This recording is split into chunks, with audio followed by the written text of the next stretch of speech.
Reporting that President Biden's family is encouraging the president to stay in the 2024 race, defying calls for him to step aside following his alarming performance on Thursday's debate. Dealing with everything we have to do with, look, if we finally beat Medicare. Thank you, President Biden. President Trump? Well, he's right. He did beat Medicare. He beat it to death, and he's destroying Medicare. You and your team have said you had a bad night. But your friend Nancy Pelosi actually framed the question that I think is on the minds of millions of Americans. Was this a bad episode or the sign of a more serious condition? It's a bad episode. Welcome to Political Pendejadas, mi gente. I'm your host, Constanza Eliana Chinea. I am a journalist and a producer, and I am so excited to be back. Now, for those of you who have been listening from the beginning and have noticed that I have taken a week-long break, I apologize. I did not intend to take this long of a break. I actually did not intend to take a break at all. However, life was lifing, and I ended up having so much back-to-back stuff happen. I did end up getting my disinformation fellowship with DDIA, and I had to go to Washington, D.C. for that, which I will hopefully insert some of the footage here for those of you who are watching this podcast episode instead of just listening. It was really, really informative. I have been in that fellowship for about 2 months now, and we finish up our final lesson, our final class coming up this next week. And so I have just been absorbing all of the information, learning so much. We've been taking classes about 2 days a week. And that kind of set me back a little bit from having the time and the effort to be able to put in hours and hours of editing onto this podcast. What that taught me, though, my break, is that the way that I had been producing and editing this podcast was not sustainable for a one-woman show.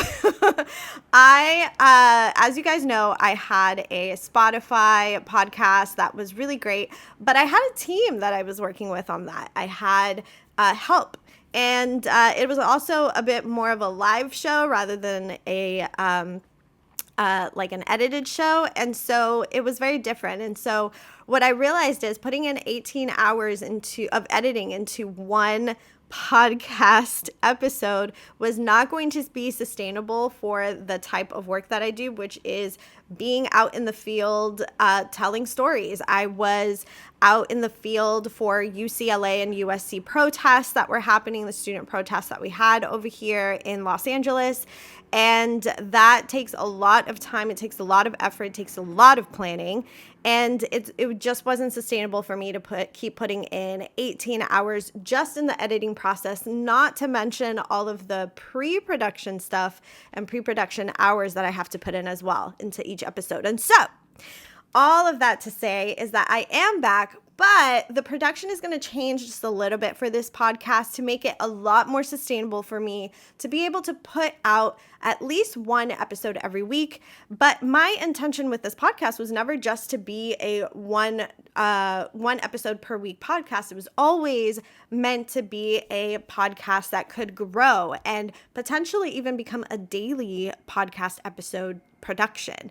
I also want to grow into having a team in the future, and that just isn't going to happen if I am completely burnt out and I'm not even to put in the hours that I need to in order to produce this podcast. And so the way that things are going to go moving forward is I'm still going to give you really high quality. I'm still going to come in and give you the discussion and the opinions, political opinions about different subjects, but I'm going to do it in a much more sustainable way so that I'm not spending hours and hours and hours, multiple days, editing just one podcast episode, and I don't end up taking week-long breaks in order to get back into it. So that is my promise to you. And that leads into today's podcast episode. So we recently had the presidential debate. I think the term Sleepy Joe really nailed it for this one, for this debate, if you could even call it that. I mean, it was so incredibly bad. I did not think it was possible for Trump to actually look decent in a debate, and he managed to pull that off because his opponent was asleep at the wheel, essentially. And so today's episode was actually going to be a totally different discussion, but because the presidential debate is what everybody is talking about and whether or not Biden is going to continue in the race, whether the Democrats are going to change course or they are going to fully put all of their chips into the Biden basket. That is a conversation that everyone is having right now. So today's episode is going to be with Francesca Fiorentini. I am so excited for that because she, like myself, was a part of the Young Turks. She was a regular contributor there for the Young Turks, as I was back in 2022 is when I stopped. And she is somebody who really more considers themselves to be a comedian, but their political commentary is so well put together. I don't always agree with her opinions. Obviously, I don't always agree with anybody's political opinions. I think that's few and far between, but I think she has done such a great job at what she does. So Francesca Fiorentini is a political commentator and comedian. You may have seen her on the Young Turks, MSNBC, even debating on Piers Morgan, and she is the host of the Bitchuation Room podcast. Freaking love that name. Anyway, we had an incredible conversation on this one. It, obviously Francesca is somebody that I have been following for a while, as I mentioned. And, our political commentary differs, right? I am much more of a decolonial type of political commentator where decolonization is my main focus. Francesca has a different focus. And so our opinions aren't always aligned, but I was still able to have a really incredible conversation with her. I think she is so smart and so funny. And I really hope that you enjoy this podcast episode and stay tuned because the next couple of guests are going to be pretty epic. I have Alana Hadid is going to be our next interview, our next episode on the podcast. She is so amazing. I am so excited for you to listen to that podcast episode where we really discuss a lot of the nuances on being pro-Palestinian. And also we talk about that failed ceasefire resolution that happened a couple weeks ago. I'm also going to have Nelly. You may know her as Nelly by Nature on Instagram.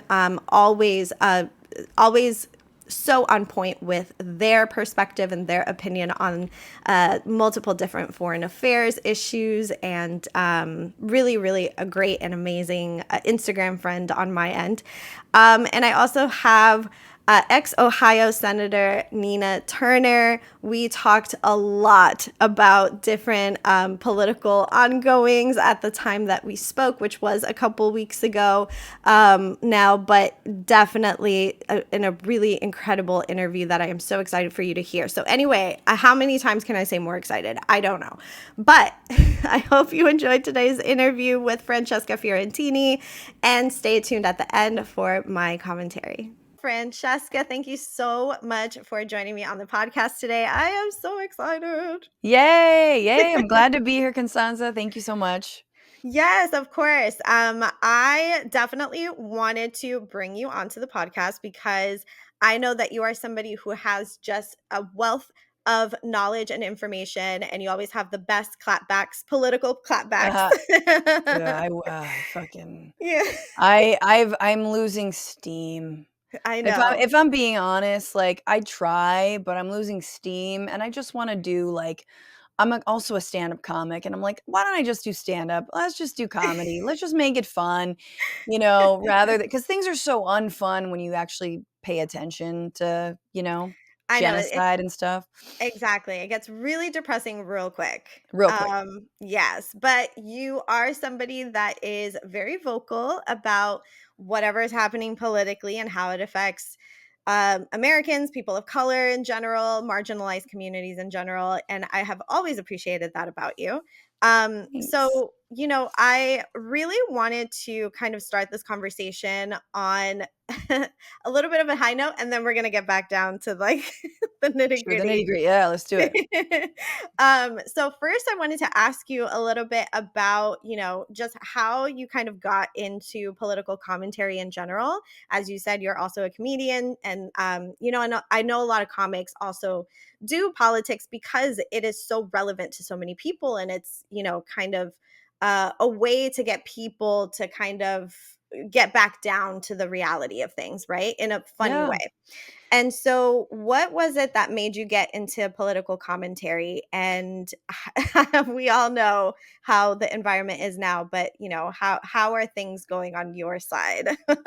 Yeah, I mean, it's funny because when you find yourself here, like, going on Piers Morgan and shit like this, Yeah. you're like, "Oh, how did I get here? Like, why am I here?" And not just why me, but I'm like, "This isn't something I enjoy," is talking to sort of like, MAGA crazies about why Donald Trump did nothing wrong ever in his life ever. Um, why am I here? And I think, the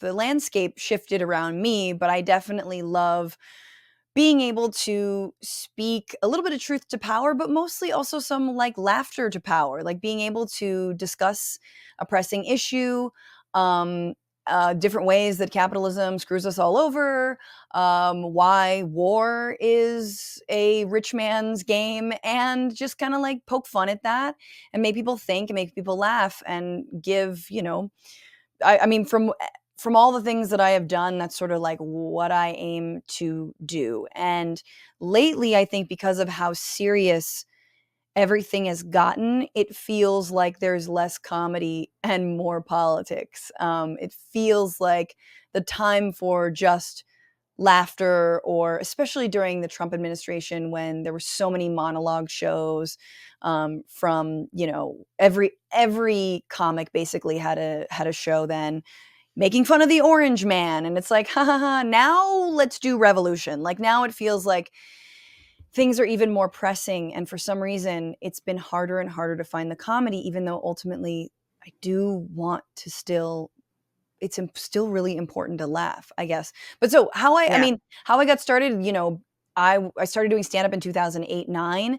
I've been an activist since the Iraq War, since I was 19 years old at NYU, and I was always like, how do I bring these disparate things together? I worked on progressive publications back in the day, like little alt magazines, that would talk all about, um, you know, basically I was involved in an organization called Left Turn, and our tagline was the magazine. And the tagline was notes from the global intifada. So we've been talking about the global intifada for a long time. And Nice. then, yeah, and then I moved abroad and started doing stand up actually randomly. I was doing stand up in Buenos Aires, Argentina, and moved back to the States and was able to combine both commentary and politics, as well, as a little bit of comedy in my job at AJ Plus of Al Jazeera Media, which I helped start, not Al Jazeera Media, but AJ Plus, in 2013, and then was able to, in 2015-16, launch a comedy show called News Broke. And that's sort of when I, again, melding both the political and the funny. And like I said, yeah, so, and that continues on with the Habituation Room, and I've done work with MSNBC in a similar aspect, the Young Turks in a similar aspect, as I know you have. So it's been a while, and yet now I find myself where I'm like, I either need to be a revolutionary or a pure stand-up comic. Like, I either need to like train the underground armies, or just like talk about sex on stage. Yeah, I mean, I don't see why you couldn't do both, but Totally, why not? yeah, why not? I mean, that's sort of what I try to do, but yeah, it's I think that people are so humorless. Like, I think both left and, I mean, we know the right is humorless, in my opinion. Like, they don't like drag. Like, you have to be one dead inside MFer to not appreciate drag, Yeah. right? And then the left, I think, can also be humorless because, in part, where we are paying attention to a lot that's going on. We are horrified by the things that we see. We care about, we have empathy, and we care about the most marginalized folks and voices. And so it's sometimes, I feel like people on the left are the most sensitive because we've forgotten how to laugh. We've forgotten what is funny, or if we can be joyful in these dark, dark moments. So yeah, I think that's always been my goal, is to bring some levity, but it is tougher and tougher. Yeah, I've heard that a lot from comedians who also do political commentary, is that it's the landscape is getting a little bit harder. Because you never want to make fun of something, but you do want people to kind of have this sense of reality that isn't so serious and angry all the time. Yeah. And I think that's why people really actually love to see comedians do political commentary, because there's a little bit of levity there. Yeah. But I can only imagine on your side, like, it can be really hard, especially as you mentioned, like with the genocide and things going on with Palestine. It feels very life and death for people, because it is for people on the ground. And so, how in how many ways can you say Genocide Joe Right. that is really going to land with people in a way that's also going to bring a little bit of levity for people? Like, I can only imagine how difficult it must be right now. It is, and I haven't actually found my way around it on stage specifically, and Yeah. I think that's because a lot of the voices that we are, I think, rightfully looking to are voices of Arab Americans, Muslim Americans, and Jewish Americans, because for all kinds of reasons, but especially on stage, like the proximity to this issue is, especially when you're telling jokes, important. But I also think that it should be okay for anyone to make jokes about this, and I don't mean like make light of it, but be Right. able to use satire to skewer just how bonkers this moment that we're living in is. But again, it takes a lot of work and it's difficult, and I haven't quite found a way that I feel comfortable with to like really dive in. Because with anything with stand up, it's like, what's your angle and why are you talking about it? And I think maybe this, and to be honest with you, it might be on me. Like, I think what we do with Palestine and Israel is we actually say that, oh, unless you are a Jew, or unless you are Muslim or Arab American, or unless you whatever have family, then you can't talk about it. Mm. That everybody else is sort of, you don't know enough. You're not close to it. But if you are, then you get the green light. And I think that is actually a way to check myself. Is like, well, why don't I talk about it more on stage? Why haven't I written more jokes specifically? One, it's hard, like objectively hard.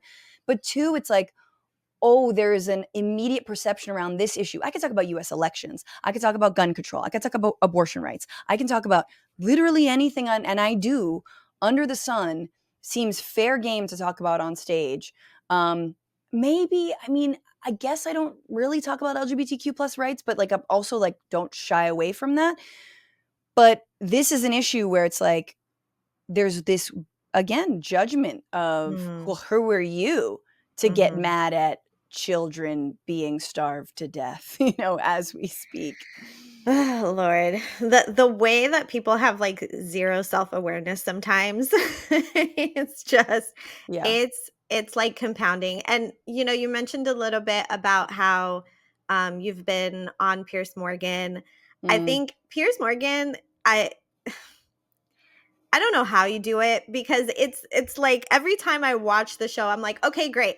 They're having somebody who has really important shit to say and who's like actually educated on this topic, who's going to come on here and, do the business.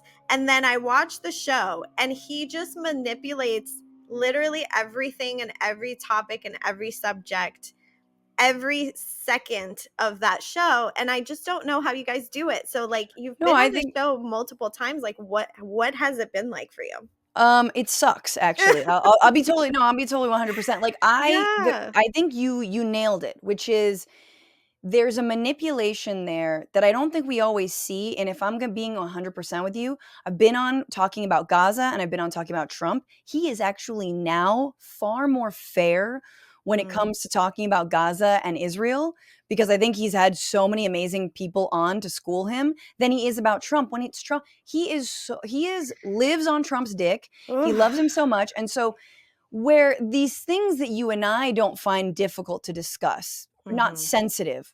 Trump's a convicted felon. He's a cheat. He's a narcissist. He's a sociopath. He wants all power and he has basically gotten it.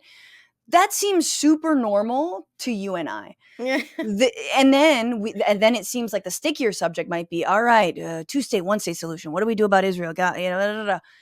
With Piers, it's completely opposite. And I think you're right. He manipulates, and not only that, interrupts me, and it's very annoying. And so I have to be at this moment where, first of all, let's be real, they hit me up and they fucking beg, and I'm like, I don't want to go on if it's going to be a 5-on-1, 5 ghouls to one person who's making some amount of sense. And so last time, for example, I went on recently and they're like, oh, you're going to be on with Cornel West. I'm like, oh, love it. I want to go on Cornell. We talk about Biden dropping out. We'll talk about his, third party candidate run. No, Cornell drops out and I get motherfucking Destiny, who is a committed Zionist, right? But of course, Destiny, this, I guess streamer, influencer, I don't even know who he is. Destiny, no one of course, nobody does. The guy somehow anointed himself as, a professor of the Middle East. And so we're talking about Biden, so we actually didn't even touch Palestine. But the point is that here's the problem with a show like Piers Morgan. It is manipulative. He interrupts, and he absolutely has a perspective that he's lying about, meaning he's very pro-Trump and he's very elitist. But he's one of the few places that actually puts progressive left or even expert voices when it comes to Gaza, for example, on his show. And sure, he'll pair them with like ex-IDF official who's committed a war crime in his sleep, he'll pit them against the worst people, but at least there's like the willingness to invite a different perspective. Yeah. And this from journalism, is like so much mainstream media. It's not that they are like openly saying what they won't cover, but their vision is so narrow that a true progressive voice would never actually make it on to that show. Yeah, it's a hard thing to do, to have a panel style show or episode and truly have a bit of balance, because there's political commentary in general is like, it's so emotional, right? Like, people have their own biases, they have their own narratives that they want to push, and it can get really personal really fast, especially for marginalized communities. And I often wonder, like, should people go on Piers Morgan, because we all know how he's gonna spin everything. Yep. We saw it consistently, literally every single episode that he was doing on Palestine. Do you condemn Hamas? It was like literally the very first thing that came out of his mouth. I love LA because the sirens are constantly going off. So I apologize. You can, if you want to stop and do it again, that's great. You can do it. It's fine. Okay. We live for the reality here. Yeah, it was very bad faith. It was like it was like a barrier to even being on is let me ask you this horribly bad faith question or this setup question. Yes. And basically, let me call you a terrorist before you've even opened your mouth. Exactly. Like, the very first thing I want you to tell me is if you're a terrorist or not, in my eyes, not in like actual reality, just from my perception. And then we can have a conversation, which is such bad faith. And as you said, like, having people who were in the IDF or having people who are literally part of the state of Israel, which is committing atrocities every single day for decades.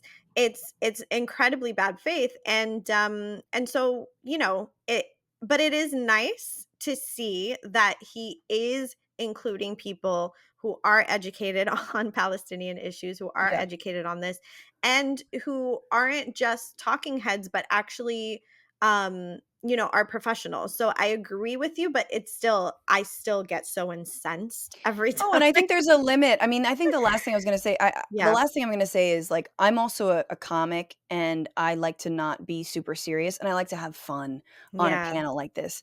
And oftentimes you realize, oh, I think he's having me on for a number of reasons. And one of those reasons is that I'm not boring and I'm not dry and I can like convey my opinions and I have like a few jokes, but also I'm not an expert. I'm not a Mhm. lawyer. I'm not who you call when you want to explain, a bunch of legal cases surrounding Trump or whatnot. And Right. I think that also helps him because if I can be the crazy lefty who also isn't like a legal scholar or who can get nabbed on a certain topic, then that's brilliant for them because then I look like a fool and I'm representing like anyone left of Joe Biden, which is fucking everybody. You know what I mean? Yeah. So Exactly. I think there is there is an exploitative nature to it. The question is, Mhm. am I exploiting enough or is he exploiting me? Cassandra, you've gotten me in a very like particular moment of existential crisis I here on this. know. I apologize, but these are the types of questions that I see from people. There is the Yeah. one side that's like, yes, keep going on there so that he doesn't end up becoming an echo chamber for people. And then there's the other half that's like, never go on the show, stop going on the show. We all know what he's about to do.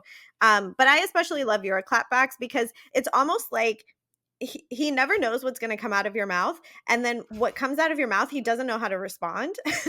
He gets very offended. It was really, I mean, I'd love to talk about not Piers Morgan, but it's very annoying that Yeah. when I have like a really good, well scripted like joke that I do on stage about Donald Trump, about, if I slept with him, I would fake my own death and move to the Galapagos, blah, blah, blah. And he got so butthurt about it that he was Yeah. like, you would never get the offer to sleep with Trump. And like, you just ruined my moment, my guy. Like, that was funny. Why Yeah. can't you just laugh? Because I'm just chuckle, have a fucking sense of humor about some shit.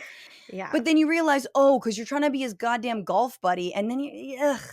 It's a mess. He's a truly, Piers Morgan is truly a mess. He's Anyway, let's move on.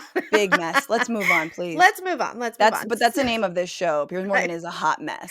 Exactly. That'll be the title of the episode. Yeah.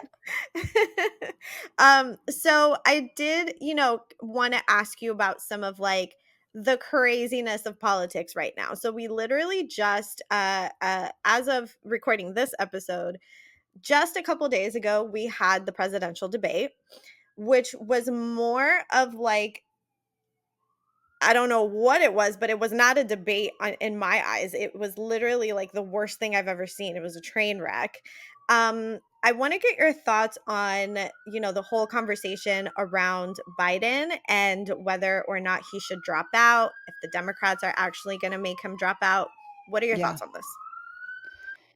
Yeah. I mean, it is a wild time, but I said at the beginning of this year, anything could happen by November. And I like to think that I was right. I've been borne out. That being said, when I have deep fear that they actually will not take Biden out of this race. And by they, I mean maybe his family and like 3 other people, or if Barack Obama is pulling the strings. But look, I've never been someone that was like, oh, Joe Biden's age is a big deal. No, I was looking at the things he was doing, the kinds of people he was putting in the administration. And I was like, no, this is not a big deal. Then October 7th happens. And the overreaction of Israel and Joe Biden's quadrupling down and standing by every single war crime that the country has committed truly made me realize that Joe Biden isn't just old.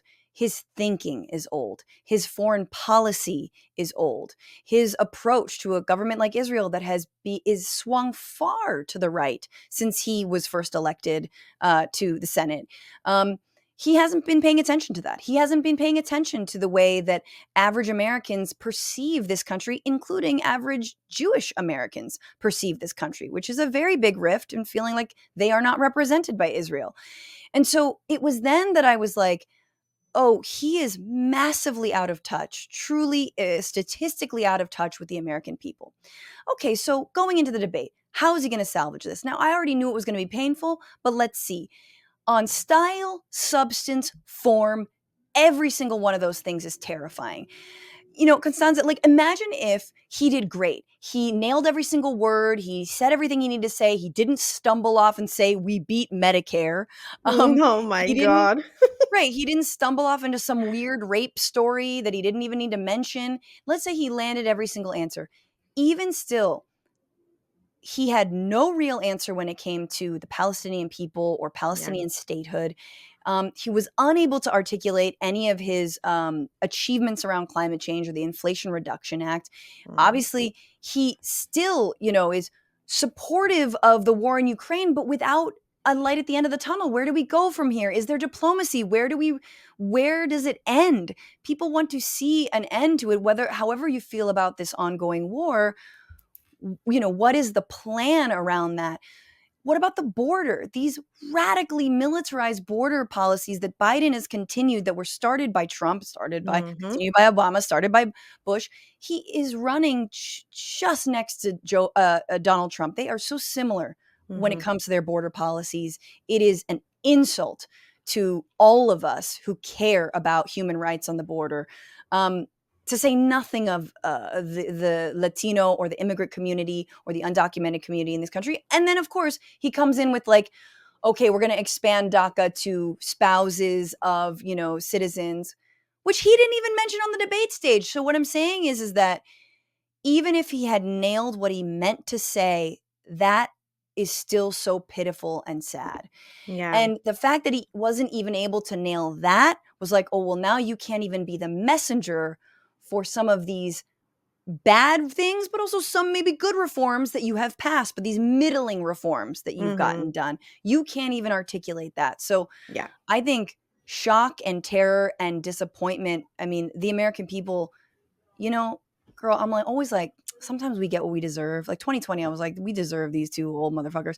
Now I'm like, no, we deserve way better. And you know how I know we deserve better is because 57% of Democratic voters believe that what's happening in Gaza is a genocide, that people are taking the streets. The students have risked their futures, their lives, their academic careers to stand up for human rights over there. And that, like, I'm filled with so much pride at the people and what we've been able to do, and all that we've inspired. And so I'm like, no, we actually deserve a whole hell of a lot better this time around. Yeah, absolutely. I think one of the things that is really striking to me, especially around this conversation of shouldn't he drop out, is that the Democratic Party for a long time has not seen its own fractures. I think it was really evident during the DNC when Bernie was running and he got totally snubbed at the DNC, right? I think a lot of the Hillary type Democrats that were very, very for her were completely surprised that Bernie was even liked by millennials and not Gen Zers at the time, but millennials in general. Yeah. They were totally shocked, totally surprised. And now we're kind of seeing a continuation of that fracture between the Democratic Party in general. And as much as the Democrats love to talk about, Republican this and Republican that and point the finger, they never really take a look at the internal mess that they kind of created all by themselves. And so what are your thoughts on, this Democratic fracture where a lot of Democrats are actually saying like, yes, it is absolutely necessary for him to drop out of this so that we can win, versus the Democrats that are saying, absolutely not, it is necessary for him to stay so that we can win. Where is that fracture coming from, and why is it so hard for the Democratic Party to get its shit together? Yeah, I think that's a really good question. And so I think you're absolutely right. And before this debate, I was feeling 2016 vibes. And I kept on saying that. This feels like 2016. And the reason it felt like 2016 is because we had Hillary Clinton, who, Barack Obama successfully beat in 2008. And the American people, by and large, were like, no, we don't like Hillary Clinton for whatever reason, right? neoliberal centrist, not offering a lot, doesn't feel like she believes in anything, comes from a political family. Maybe there's a lot of postmortem being done on the Clinton years, passing NAFTA, a lot of this, bullshit trade policies and other stuff that we did, the crime bill, etc. So like there was already a lot riding on Clinton, and she was forced down our throats. And at the time, as you mentioned, we had Bernie Sanders, but the vibe at the time was, the line was, shut up.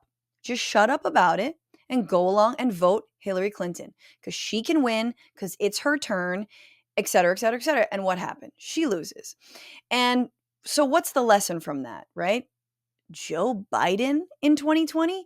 Now, of all the times that Joe Biden could have won, maybe 2020 was the perfect time. You're in the middle of a pandemic. Donald Trump has no intention of taking it seriously. You got Joe Biden who's like, I want to live just like you. Barack Obama's made all these other Democrats fall in line, and I guess we're going with Joe because everyone just wants a safe, warm glass of nothingness, like just another white guy to calm everyone's fears and get us out of this particular rut.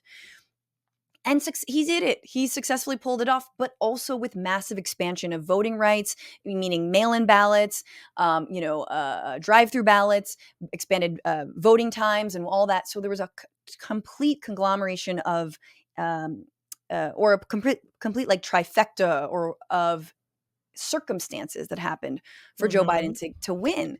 Yeah. And also, we talked about Bernie a little bit a little while ago. Also, Bernie got snubbed again in the primaries during that election as well. So we can't forget about all of the snubbing that has happened. If I'm being honest with you and like completely losing whatever, like if I'm just being honest, like emotionally, I would like Bernie Sanders to be the fucking nominee. Third time's a charm. Let's go. I don't care how old he is. He could do. So we're worried about Bernie doing 4 years so then AOC can run in 2028. Excuse me. I love that. Let's dream. But it is really fascinating because the same people who were telling us to shut up in 2016 are now New York Times, Pod Save America guys, like all the people that shoved Biden down our throats all of a sudden. Yep. And all the people who shoved Hillary Clinton down our throats are now saying, hang on, this is bad. And there's two questions I have, which is either we shouldn't trust these guys because they've been wrong before, or maybe these guys are finally learning their lesson.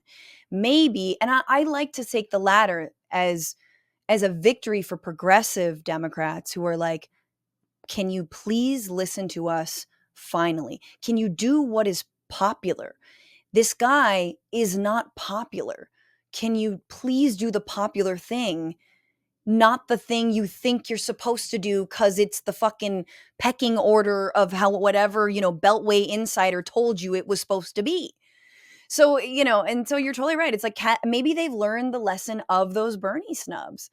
And that's why we're seeing what we're seeing. But you're totally right. I mean, it is, the Democrats can't get their shit together. And you know what? I was doing some campaigning for Bernie in 2020. This is before, yes, COVID hit.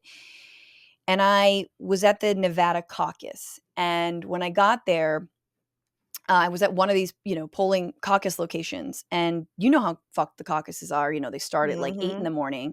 And you got to be there. You got to be there for like 4 or 5 hours. This is a work day. And I get there and nobody's doing Spanish language translation. Now, I'm not Latina, but I speak Spanish. I lived in Buenos Aires for 5 years. I'm like, I could do this translation. I rolled up as like a Bernie. I was knocking doors for Bernie, right? Wasn't working for any journalistic entity. Nobody freak out. I know all the journalists are like having panic attacks. Like what? No, I'm woefully independent. But so I'm knocking doors for Bernie, but then I'm needed at this caucus, and I'm like, wait a minute, there's no one doing Spanish language translation. And in that moment, I was like, this is the Democratic Party. It's not that they're evil. It's that they don't have their shit together. It is that they don't know that in this Latino heavy district at your fucking caucus, you better have someone who can speak Spanish to explain this process and to talk people through it. What the fuck are you doing? Latino votes matter a lot. This is huge. And you're like, surely there's someone making tons of money to do this. No, There's not. There's just volunteers.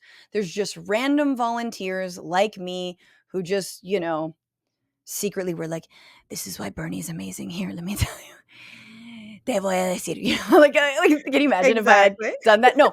But so anyway, that I think was a really fun little emblematic moment of like, it's just that there's no one at the wheel. There's no one at the wheel. Yeah. And for as much as the Democrats love to tout themselves as the diverse party, the inclusive party, everyone's welcome at our party. They continue to have all of these slip ups. I mean, Latinos still remember, since we're talking about Latinos still remember Kamala Harris going to Latin America and telling people don't come. Latinos still remember Biden's wife calling or comparing Latinos to tacos. Like it's all of these like little instances where they just seem so culturally incompetent sometimes. Yes. And especially when I talk to Black voters, Black journalists who cover elections about Black voters, like there's a huge disconnect still about the cultural incompetency when it comes to Black and brown voters. Let's Yeah. not even start the conversation on Indigenous voters, right? Like Indigenous people have such a disdain for elections first because this is their colonized territory, right? This is their colonized land, but they still don't see a lot of elected officials or politicians who are really speaking to their particular issues. Let's talk about Biden and how he is ranked 18th in big oil and gas, banking. Like they're sending him checks for his campaigns, and he's ranked 18th, top 20 politician who takes in that money. How are you going to talk to your Indigenous voters who are consistently fighting against big oil, ruining their land, ruining their water? Like it just seems like the Democrats still have such a long way to go when it comes to their voters, and this idea that they are inclusive when they actually aren't is going to bite them in the butt, especially like you mentioned with this particular election, when we're talking about how many Democratic voters actually want a ceasefire. They don't want to fund Israel. They want an end to the occupation. A majority, should be a lot more, but it is a majority. And we have a president who continues to espouse disinformation, state-sponsored propaganda to the voters. How are you going to go into certain states or certain cities that have a majority Muslim or Arab community and demand that they vote for you just because you're not Trump? Like, it makes no sense. No, it really doesn't. And that's, I really hope that he does drop out. And I hope there is a lesson here that like, you can't outdo Republicans when it comes to war, when it comes to xenophobia, when it comes to militarizing the border. They got that on lock. So Biden doing this bipartisan border bill or trying to get it passed and then it not working, but then being like, oh, I'm going to blame Trump. It's like, you will never get points from Republicans for that. You're only going to alienate your own base who you promised you would radically change courses when it comes to your treatment of immigrants in this country. And to your point, your treatment of the climate, imminent climate collapse and the climate chaos in this country. You're working with Saudi Arabia and the ways that you wanted to make them a pariah nation, but oh no, you still want their oil.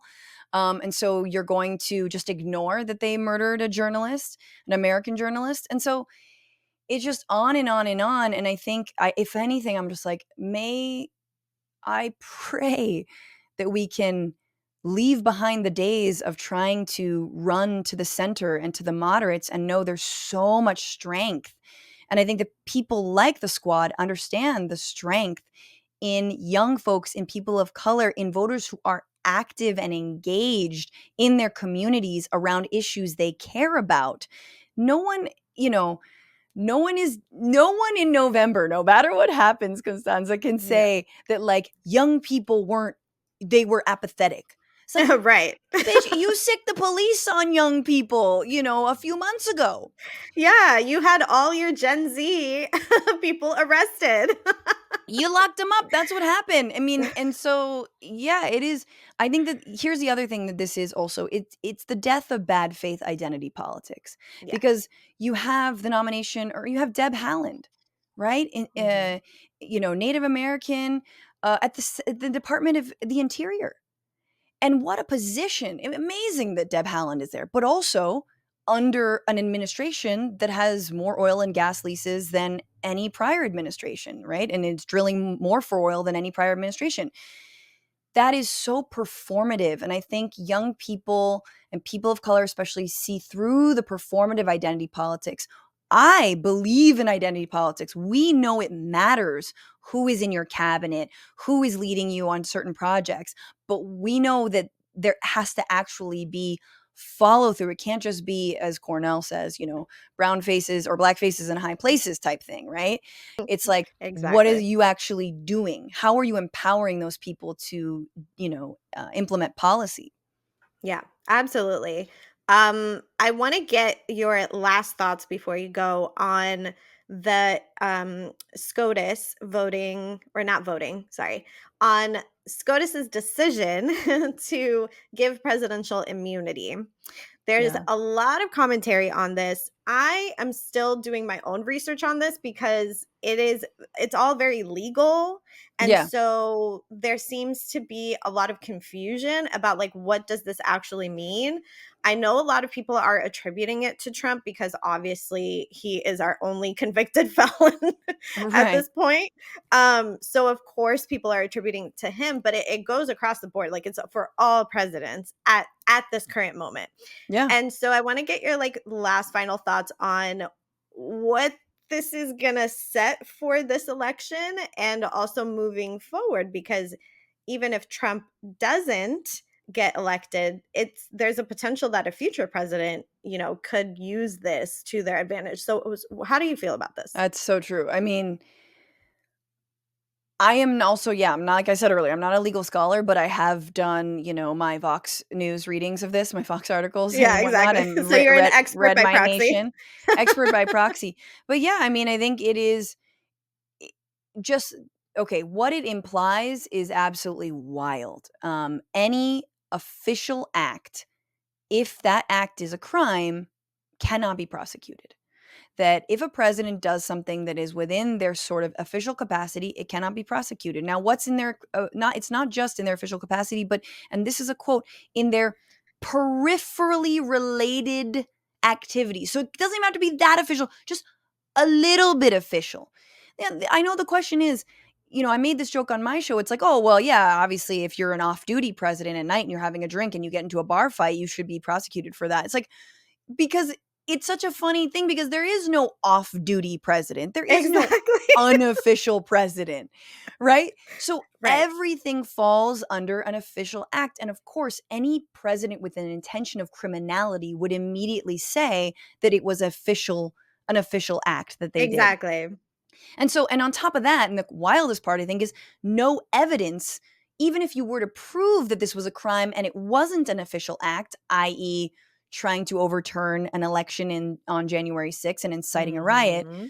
you couldn't enter any of the evidence that we've seen. The Jan 6 committee showed us the tapes, the text messages to Mark Meadows, hey, give this to Mike Pence so he can, put forward an alternate slate of electors to Mhm. give the presidency to Donald Trump.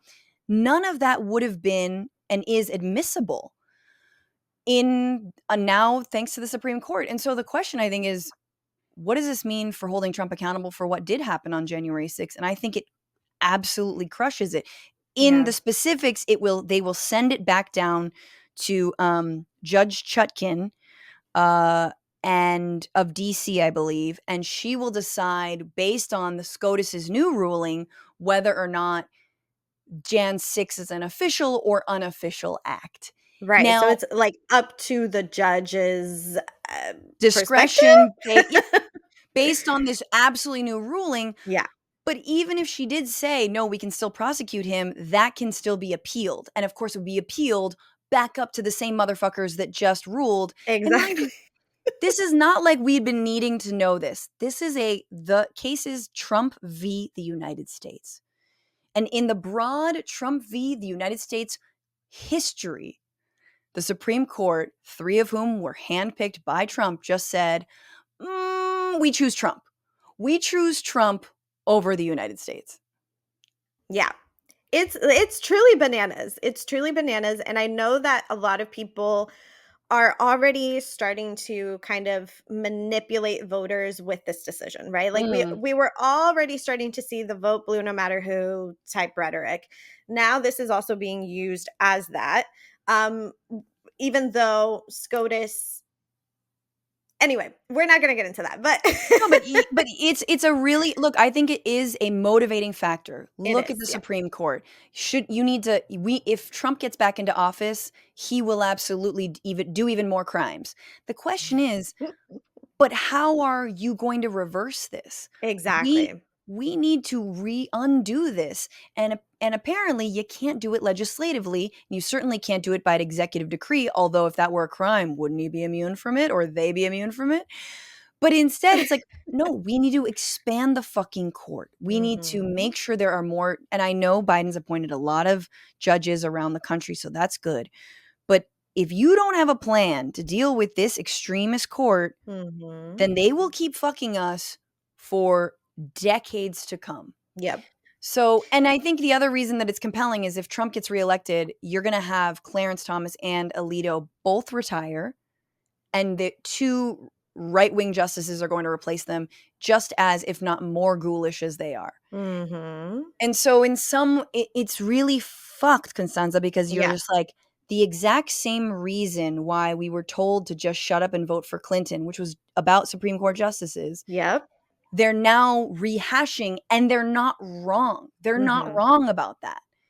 And I'm not someone who didn't vote for Clinton. I voted for I vote for literally anybody over Donald Trump. You know?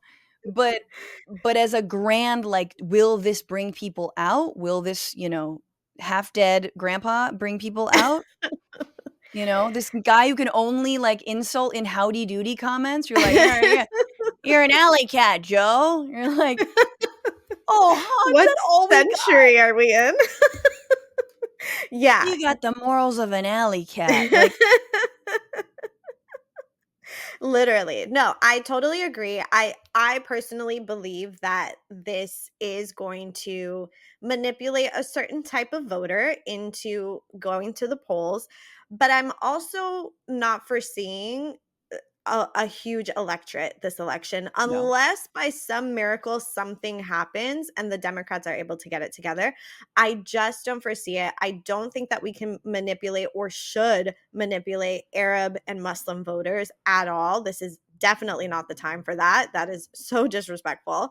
And I don't think that we can even manipulate POC voters, because people of color are so used to hearing this. Like, we hear it literally every single election, and it always ends up coming down to us. We always end up doing whatever favor it is that we're apparently we're doing for them, for white American voters who are the majority, who consistently vote against their own interests. And we're just tired. I think voters are so tired, and we know that the Electoral College is fucking us over, and yet we're not doing anything about it. We're not doing anything to fix it. Only a few certain states have gotten rid of the voter takes all rhetoric, or whatever polling situation happens. And it's just gross. And I just think that, like you said earlier, the Democrats really, really, really needed to get together and like figure this out and start playing defense, because so much of the failures of the Biden administration is because there was no defense. They got rid of Roe v. Wade under Biden, not under Trump. Yeah. And this and there's no contingency. There's no, we're going to be opening up emergency clinics. Hey, exactly. You just sent free test kits, COVID test kits, to every American because, a journalist badgered you during a press hearing, and Jen Psaki was like, oh, okay, I guess we can. Why not send Plan C pills? Plan B pills. Like, let's go. No, you can do a lot more than they have done. And so I think that's exactly right, is that people don't see that there is a plan. And so what are we doing here, guys? And I think you're right about especially people of color, feeling like they've been taken for granted. Look, the last election, we were riding a different wave of popular movements, which was around the George Floyd murder and police brutality. And we covered on Newsbroke that actually statistically that movement and the reaction from, the white nationalists in power, by and large, motivated folks to come out, young people to vote for the likes of Joe Biden. And what has Biden done? How has he delivered on police reform? I'm sorry. We're still waiting. Nothing. Yeah. Nothing. And so talk about taking your voters for granted and also being like, fund the police. Fuck you, man. That's how you got elected. And so it's just, you really hope they change course. But if not, I'm going to become a yoga instructor. I'm just going to chill. I'm going to move to Spain. No, I don't know. Constanza, I'm worried. I'm worried about our contingency plans. And I will say, if we don't talk between now and November, if Trump is reelected, the silver lining is I do think the likes of the squad who were spurred to run for office, to take matters into their own hands, happened because Trump was elected. I also think the Me Too movement happened because we elected a groper in chief. That there will be, I do not wish this because that's not how I roll. I don't believe we need to elect Trump in order to get these movements started, but I do think that people will not go quietly. I agree. I totally agree with you. Thank you so much for this conversation. I'm so glad that we were finally able to make it happen. And this will absolutely not be the last time that we have a conversation before November. Let's make sure. Let's make sure of it. Yes. And thank you for all of your reporting and as well. I think it's so crucial that we have folks like you out there and pitching these stories and making sure that, especially here in LA, it's wild. It is a wild time, especially around Israel-Palestine. Yeah. But anyway, TBD. So good to meet you this way. Yes. And congrats on the podcast and doing you. your own damn thing. Thank you so much. Absolutely. And you know what? I just remembered I did see you at one of the Palestinian protests, but you were so busy that I didn't want to come up to you and, be I don't even know. Was this time or years ago? This was this past year. Yeah. I think it was in November. I must have had my baby. Yeah, you had either just had your baby or something happened around November, but I did see you. I was going to say hi, but I said hi telepathically. Yeah, I felt it. I totally felt it. All right, well, next time we'll see you in the streets. Yeah, and everybody listen to The Bituation Room. Yes. My podcast. Follow me at Franny Fio. And yeah, thank you. You're welcome, and thank you so much. Okay, I hope that you enjoyed today's episode. Don't forget to go onto Apple Podcasts for those of you who are listening from there and give your girl a 5-star review. It definitely helps your girl out. Also, I will be uploading these podcast episodes onto YouTube and also Spotify as well. So those of you who are listening from Apple Podcasts or are watching from Substack, you will now be able to listen and watch these episodes in those 2 different platforms if you prefer. I haven't uploaded them yet, but stay tuned for that. That is definitely up and coming. Hopefully by the next episode, I will have an update for you as to how that is going. And if you aren't already a financial supporter of this podcast, definitely go to malcriamedia.substack.com and help your girl out. It's $8 a month to subscribe. And if you do the yearly options, that is even better because I am able to directly fund a lot of the studio time that I have to rent in order to do some of the more high-level interviews that I do on here, like the Alana Hadid interview that is coming up. And, those are expensive. It takes money to produce a podcast, so definitely help your girl out if you aren't already subscribed over there. And I will see you guys very, very soon. I'm excited to show you all of the future episodes here. All right. Los dejo aquí, mi gente. Besitos. Bye.